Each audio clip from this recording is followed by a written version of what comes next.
David Mensa was a man who never sought attention.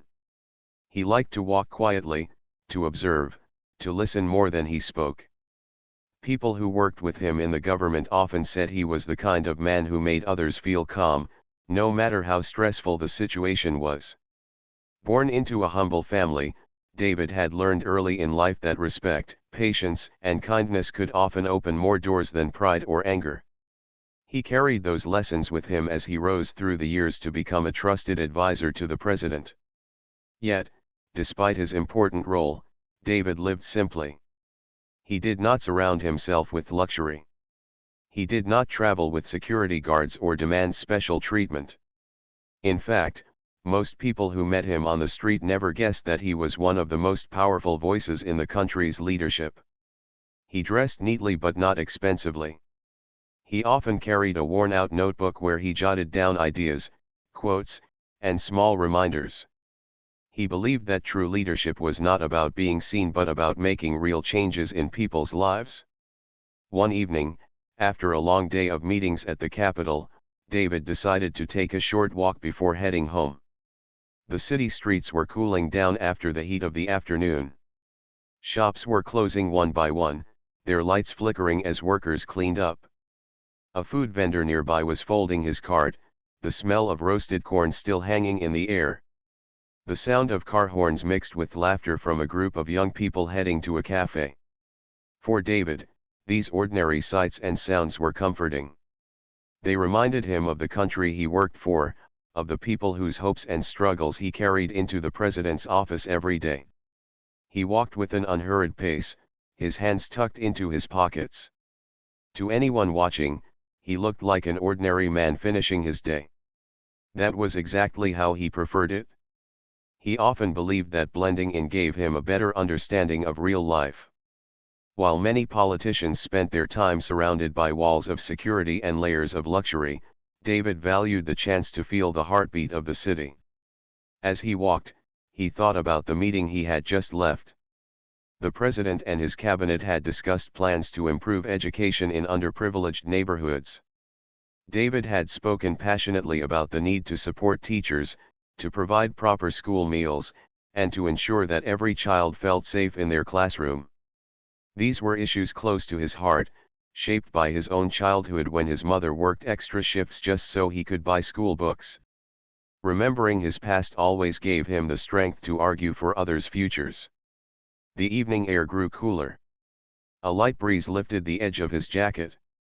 He stopped at a corner to wait for the pedestrian light to change. A few cars passed by, their headlights glowing against the dusky sky.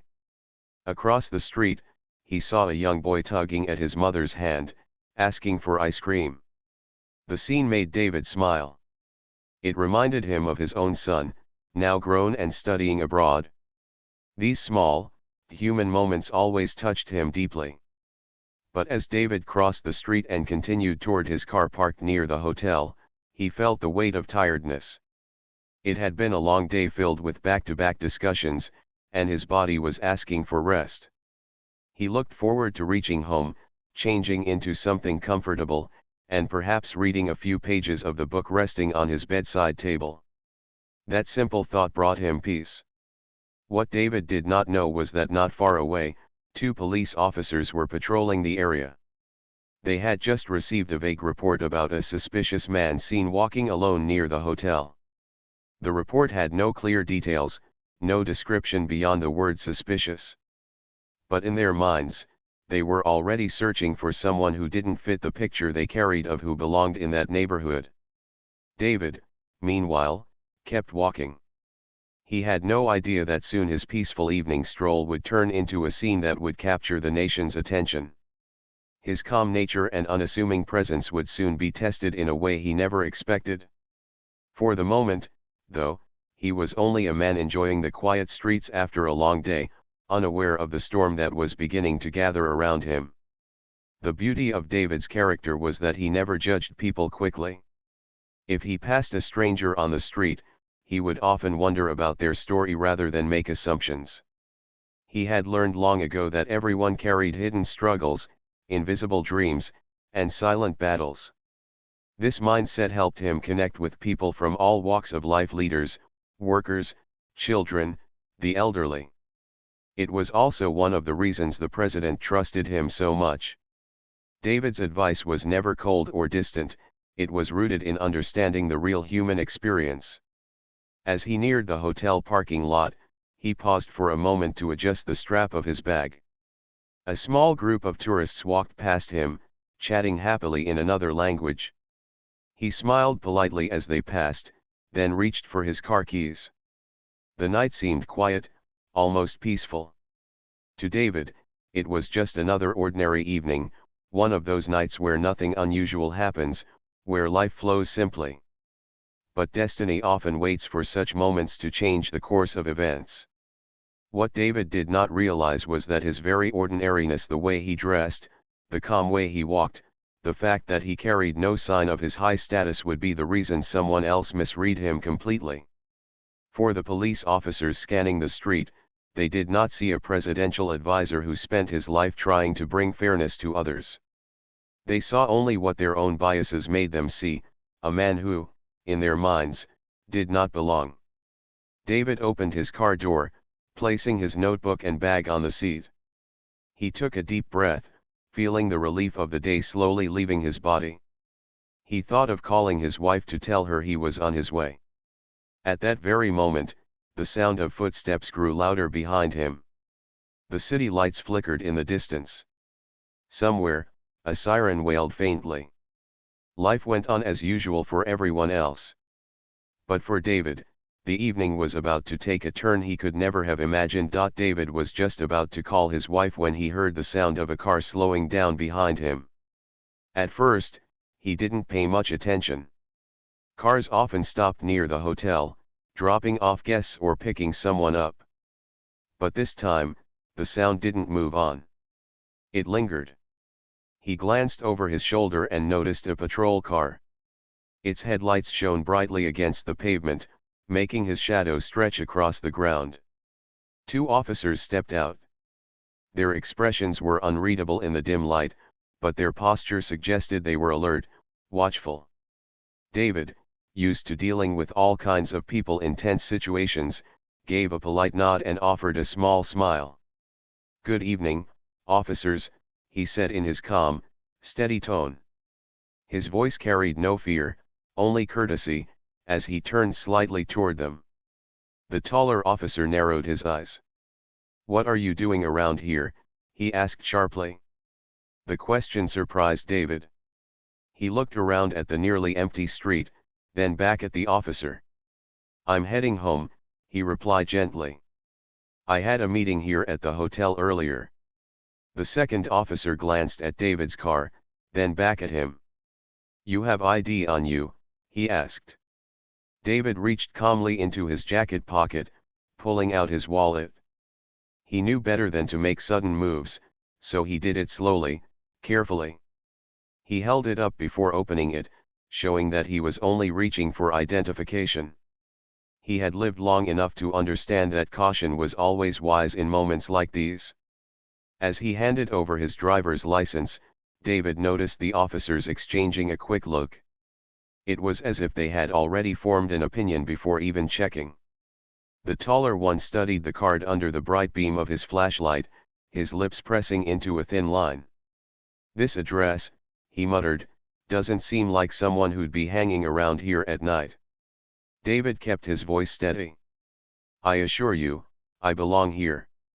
I was meeting colleagues just an hour ago. If you'd like, I can call them to confirm."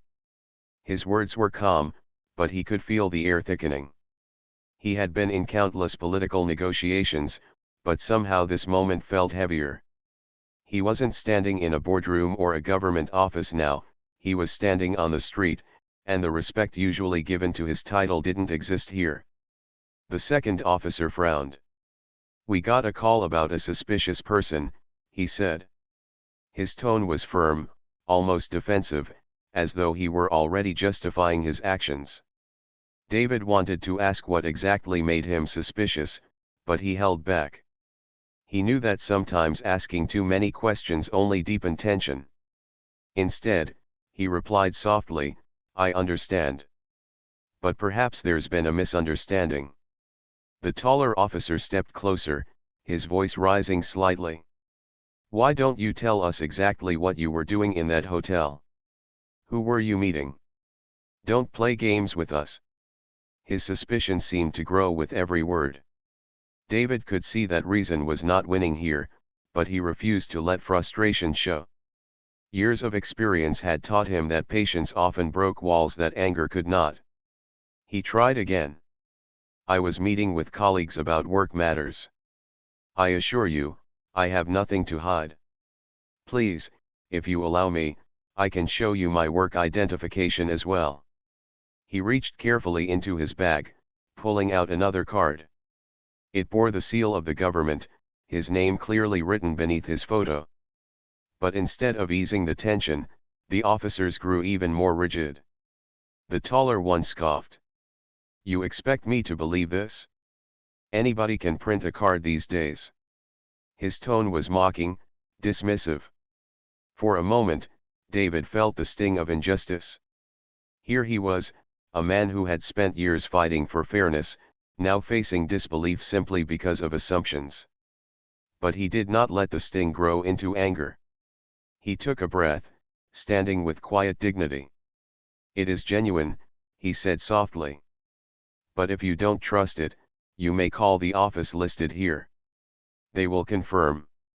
The second officer shifted uncomfortably, but he didn't speak. The taller one seemed unwilling to back down. The silence stretched, heavy and uneasy. David could sense that the situation was on a knife's edge, balanced between peace and something far worse. As he stood there, his mind wandered briefly to his family. He thought of his wife, who always told him to take care of himself, and of his son, who often worried about his father walking alone. He thought of the promises he had made to himself to always remain calm, no matter the storm. That thought gave him strength. He tried again, gently, like a teacher explaining something to a student. Officers, I know your job is difficult. You receive many calls, and not all of them are clear. But I assure you, I am not a threat. I am simply a man finishing his workday. His voice was steady, almost soothing. Yet the taller officer stepped even closer. We'll see about that, he muttered. David stood still, his hands visible at his sides, not wanting to appear defensive. He felt the weight of suspicion pressing down on him, even though he knew he had done nothing wrong. The moments stretched on, slow and tense. Passers-by glanced briefly but hurried away, not wanting to get involved. The world around them seemed to shrink until it was only the three of them standing there, the two officers with their suspicion, and David with his quiet dignity. He looked at them both, his eyes calm but steady. Please, he said, let's handle this with respect. It was not a plea of fear but a reminder of humanity, a reminder that respect should guide every action. The second officer's face softened for a split second, as if the words had reached him. But the taller one's jaw remained tight, his body stiff. David realized then that sometimes reason alone could not pierce the walls people built inside themselves. Still, he remained firm in his composure. He would not raise his voice. He would not act in anger. He would stand there as he always had in his life, with patience, with dignity, with the belief that truth would eventually rise. And though he did not know it yet, witnesses nearby had already begun to take notice. A hotel staff member had stepped outside, his eyes widening in recognition as he saw David. A few guests had pulled out their phones, quietly recording. The stage was being set for something larger than the moment itself. For David, the night was no longer an ordinary evening. It had turned into a test of character, of patience, of principle. And while he stood in that parking lot under the glare of patrol car headlights, he could sense that what happened next would not remain hidden in the dark. It would echo far beyond this quiet street. The air around the parking lot grew heavier, as if even the night itself was holding its breath. David stood tall, trying to remain calm, while the officers kept circling him with suspicion. He could hear the faint buzz of traffic from the main road, but in that small space, the world felt narrowed down to the few yards between them. He had faced heated debates in government halls, but this moment was different. This was not about policies or budgets. This was about perception, about judgment, about being seen or unseen for who he truly was. The taller officer, still clutching David's identification card, paced back and forth. He seemed restless, uneasy, as if trying to convince himself that something was wrong. David, meanwhile, stayed quiet. He knew that sometimes silence spoke louder than words. He wanted the officers to see his composure, his dignity, and perhaps realize that their suspicion had no ground. But the silence stretched too long. The officer's tone sharpened. "Don't think that just standing there makes you innocent," he said coldly. David responded with calmness. "I never claimed innocence or guilt. I am simply explaining that I belong here, and I mean no harm." Nearby, a young woman walking her dog slowed down. She had been enjoying her evening stroll, but curiosity made her pause. She noticed the tension in the air. She didn't know who David was, but something about his calm presence and the officer's rigid stance made her uneasy. She held her phone tighter in her hand, quietly pressing the record button. Inside the hotel lobby, a staff member had already recognized David. He whispered to another colleague, pointing toward the scene outside. "Isn't that Mr. Mensah? He's one of the advisors who visited the president last week." The second staff member gasped softly. They both rushed toward the door, though they hesitated, not sure if stepping outside would make things worse. David, still steady, glanced at the officers again. "If you truly have concerns, you are free to call and verify who I am. My office will answer."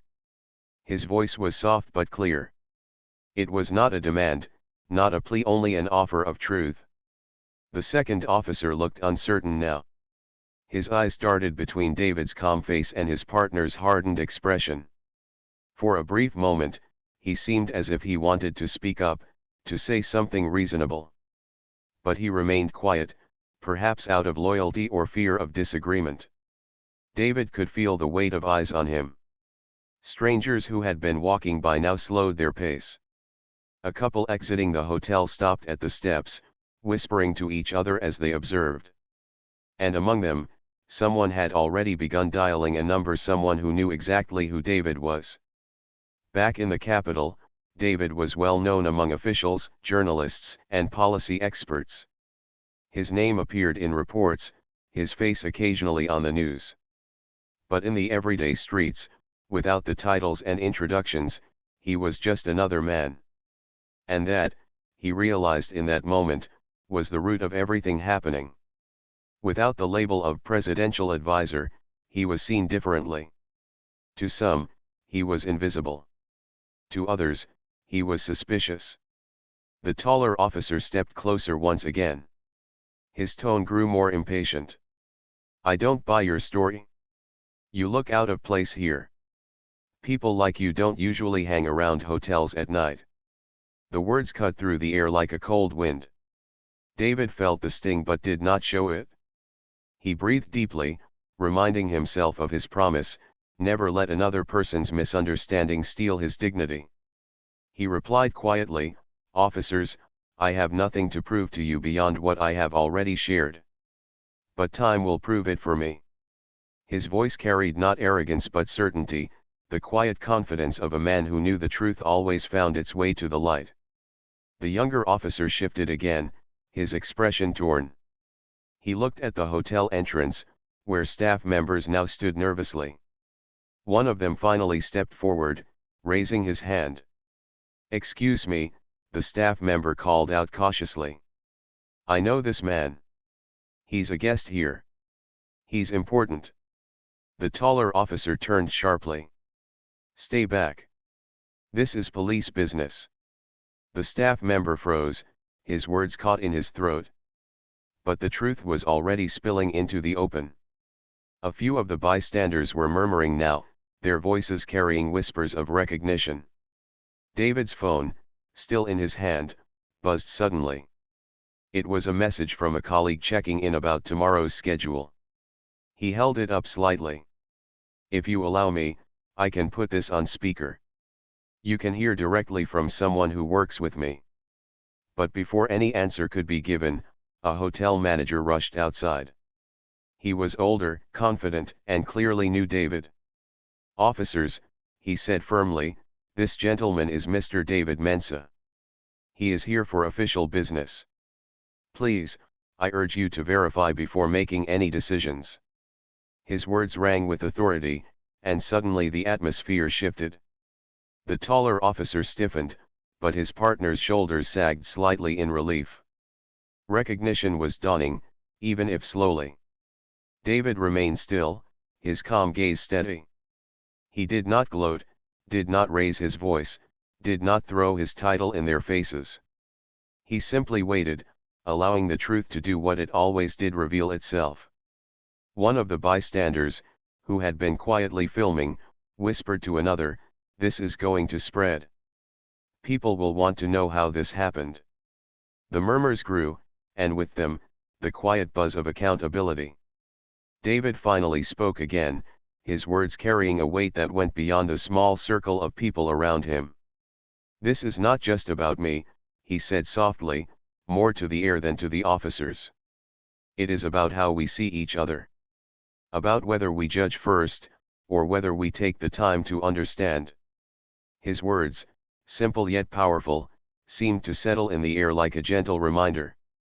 The hotel manager stood beside him now, his presence a shield of recognition. More staff members came out, nodding, whispering his name. Slowly, the younger officer lowered his gaze, realizing the gravity of the mistake unfolding before their eyes. The taller one, however, looked unsettled, as if fighting an inner battle between pride and reality. But the truth was undeniable. More and more people recognized David, and the murmurs were turning into clear voices. "That's him. That's the advisor. I saw him on TV." David felt the weight lifting, not entirely but enough. He had endured the long moments of suspicion with patience, and now the truth was surfacing. Yet, even in that moment of revelation, his heart was not filled with triumph. It was filled with sadness that such a moment had to happen at all. He looked at the officers one last time. His eyes were kind, not harsh. "I hope one day," he said softly, "we can see each other without assumptions." Then he turned slightly toward the hotel, where staff members were ready to guide him inside. But before he left, he paused. He knew this night would not end quietly. There were cameras. There were witnesses. And soon, there would be questions that reached far beyond this parking lot. The truth had begun to unfold, and with it, the beginning of a story that would ripple across the country. David walked inside, calm and composed, but in his heart, he knew this was only the start of something much larger than himself. The following morning, the city woke up to headlines that spread like wildfire. What had happened in that quiet hotel parking lot was no longer just a private misunderstanding. Videos recorded by bystanders had been uploaded overnight, and within hours they were being shared thousands of times across social media platforms. People who had never heard of David Mensah before now recognized his face. Some saw him as a calm man standing with dignity in front of unfair treatment, while others were shocked to learn that he was not just any ordinary man. He was a senior advisor to the president of the country. David sat quietly in his living room, sipping his morning tea as the news played on television. His wife sat beside him, her hand resting gently on his. She was proud of the way he had handled himself, but she was also worried. "You stayed calm, David," she whispered, "but the world can be harsh. I don't want you to go through that again." He gave her a small smile, his eyes full of reassurance. "My dear, we cannot control how people see us. But we can control how we respond. And perhaps, what happened will not go to waste. Maybe it will spark change." Across the city, officials in government offices were scrambling.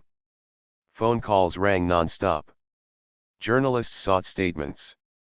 The president himself had been informed early in the morning, and he requested a detailed report. When he learned what had happened, he was deeply unsettled. David was not only one of his closest advisors but also a trusted friend. To see him treated with such suspicion was not just a personal insult, it was a reflection of a deeper problem within society.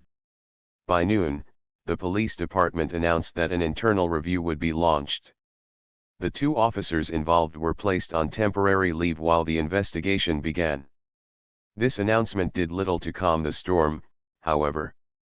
Citizens were already gathering outside the police headquarters, holding signs that read, "Justice for all, and dignity has no color." What had started as one man's quiet ordeal had now become a symbol for a national conversation.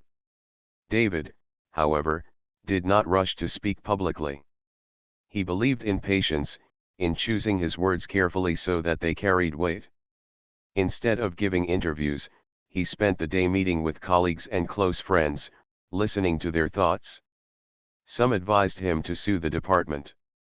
Others encouraged him to give a powerful public speech immediately. But David shook his head. "This is not about revenge," he said calmly.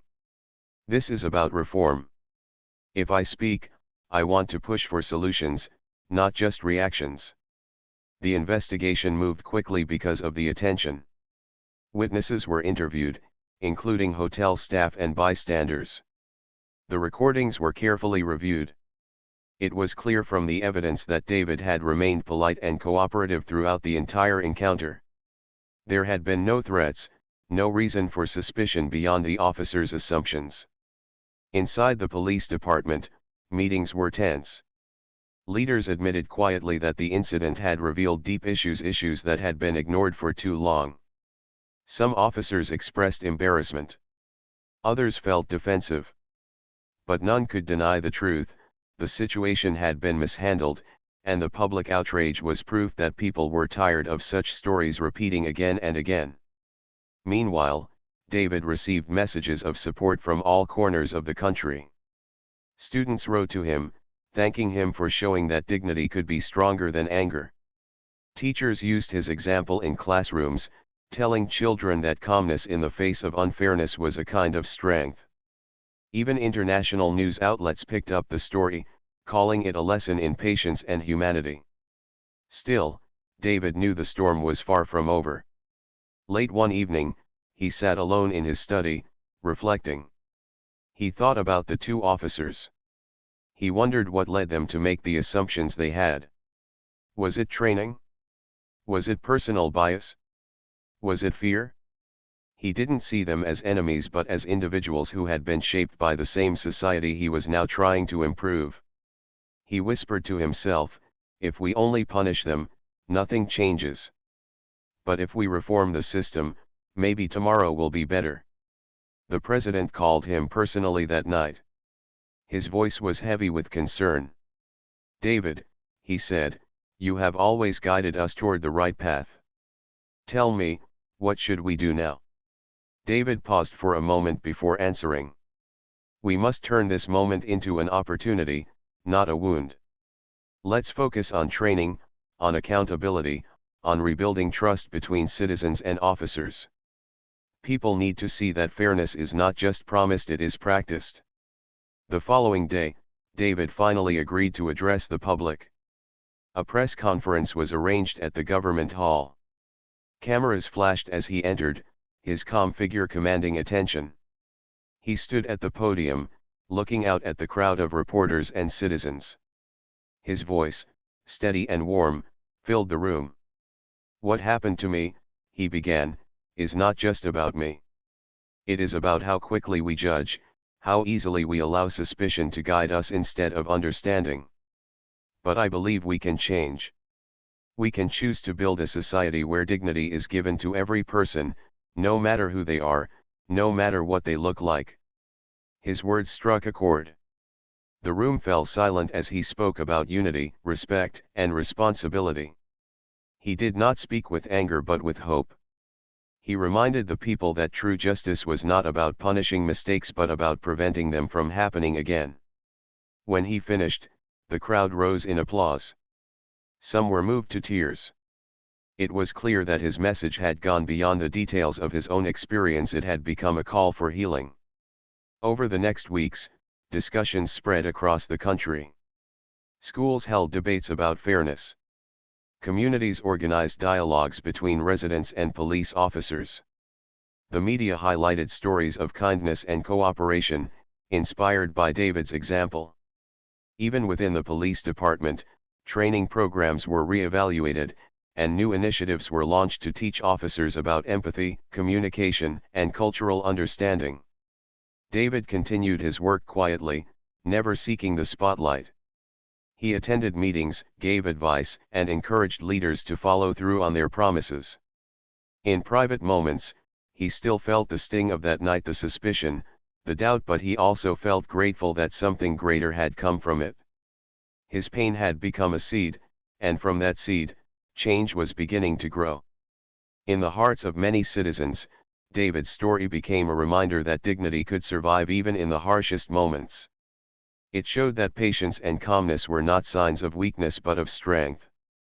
And it reminded everyone, from ordinary people to those in power, that respect should never depend on appearances but on shared humanity. The investigation eventually concluded, confirming that David had been unfairly treated. The officers faced consequences, but more importantly, the department committed to long-term reforms. For David, that was the true victory, not the punishment, but the promise of a better path forward. As he walked through the city weeks later, people recognized him now. They greeted him warmly, some shaking his hand, others simply offering smiles. He responded with the same humility as always, never letting pride take hold. For him, the journey was never about fame. It was about service. And now, his service had taken on a deeper meaning than he had ever imagined. That night in the parking lot had begun as a painful misunderstanding. But through his calmness, his patience, and his wisdom, David had turned it into a moment that lifted the nation's conscience. It had become a turning point, not just for him, but for everyone who believed that fairness and dignity must guide the future. Months had passed since that unforgettable evening in the hotel parking lot, but the memory of it still lingered in people's minds. What had started as one man being wrongly suspected had grown into something far larger, a national discussion about fairness, dignity, and how people should treat each other regardless of appearances. David had become a symbol, though he never asked to be one. Everywhere he went, people recognized him, not only for his role in government but for the quiet strength he had shown when the world tested him. The reforms promised by the police department had begun to take shape. Training programs were launched, teaching officers not only about laws but also about empathy, communication, and cultural understanding. Workshops brought police officers and local community members together, encouraging them to speak openly, to share their stories, and to see one another as people rather than as stereotypes. Slowly, a bridge of trust began to form where once there had been suspicion and distance. David watched all of this unfold with both humility and hope. He continued his work as a presidential advisor, still focusing on education, social justice, and public welfare. But now, he carried a new responsibility. People expected him to speak about fairness, to remind them of the lessons learned from his own experience. And he did so, not with bitterness, but with a gentle voice that invited people to reflect and grow.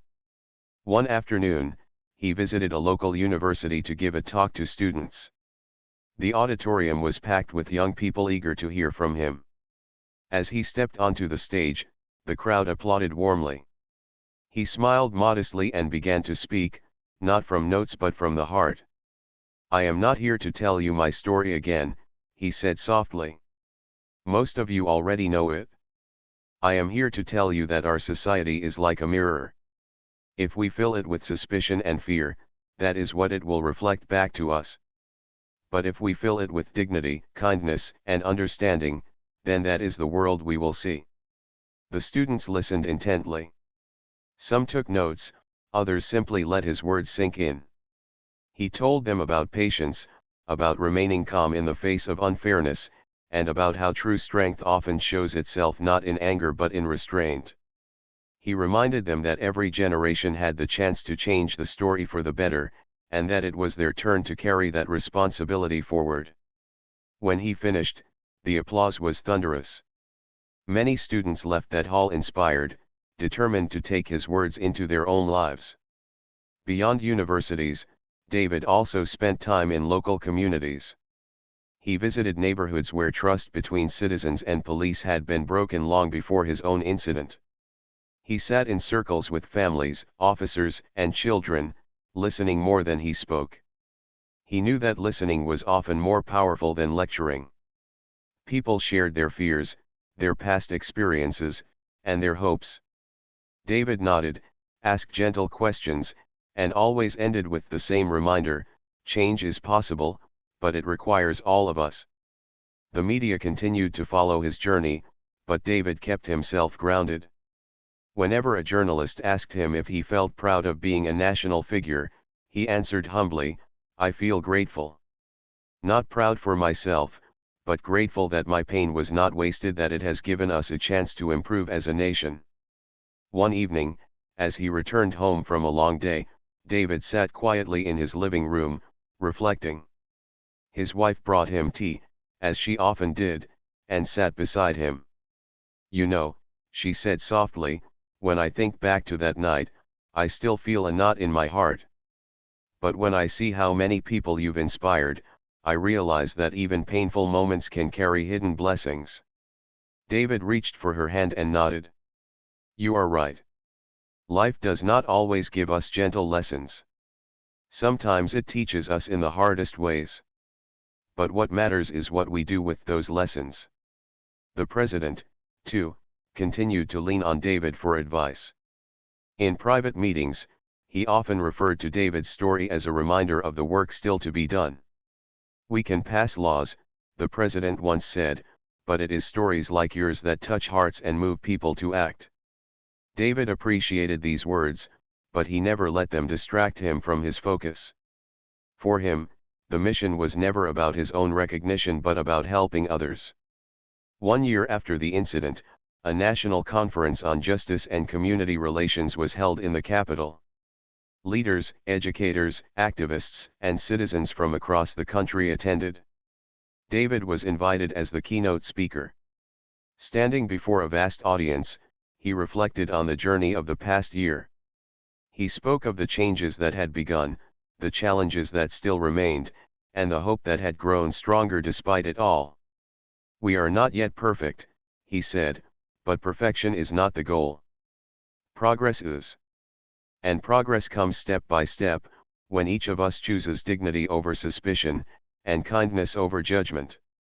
His words were broadcast live across the country, reaching millions of households. People in their living rooms, classrooms, and offices paused to listen. For many, it was not just a speech, it was a reminder that they, too, had a role to play in shaping a fairer society. After the conference, David returned to his quieter life. He continued advising, teaching, and listening. He spent weekends with his family, took walks through the city, and even visited the very hotel where the incident had happened, not with bitterness but with peace. The staff welcomed him warmly, grateful that he had turned a painful memory into a story of growth and reform. Over time, the phrase "the dignity of David Mensa" became a saying in the country. Teachers used it to remind students to remain calm in difficult moments. Parents shared it with their children as a lesson in patience. Even police training manuals began including his story as an example of how respect and composure could guide officers toward better decisions.